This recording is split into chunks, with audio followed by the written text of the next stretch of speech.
গত সপ্তাহে লেবাননে পেইজার ও ওয়াকিটকিতে বিস্ফোরণ ঘটিয়ে হামলা চালানোর জবাবে এবার ইসরায়েলের আয়রন ডোম কারখানায় পাল্টা হামলা চালিয়েছে হিজবুল্লাহ।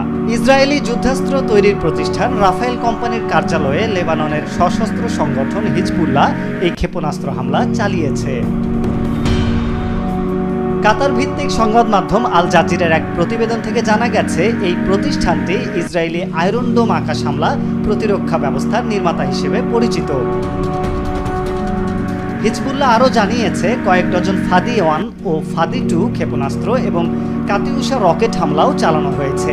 সংগঠনটির ভাষ্য অনুযায়ী তাদের এই হামলা মূলত গত মঙ্গলবার ও বুধবার লেবাননের বিভিন্ন অঞ্চলে ইসরায়েলি শত্রুরা যে নৃশংস গণহত্যার প্রচেষ্টা চালিয়েছে তারই প্রাথমিক জবাব।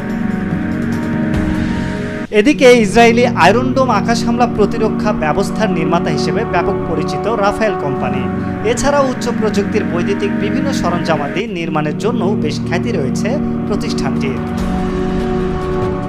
রাফায়েল প্রতিষ্ঠানের ওয়েবসাইটে ইসরায়েলি প্রতিরক্ষা ব্যবস্থা আয়রন ডোমে ব্যবহার করা হয় এমন বিভিন্ন ধরনের রকেট, স্বল্প ও মধ্যম ধরনের ক্ষেপণাস্ত্র সহ অন্যান্য আধুনিক মারণাস্ত্র সংক্রান্ত তথ্য পাওয়া গেছে।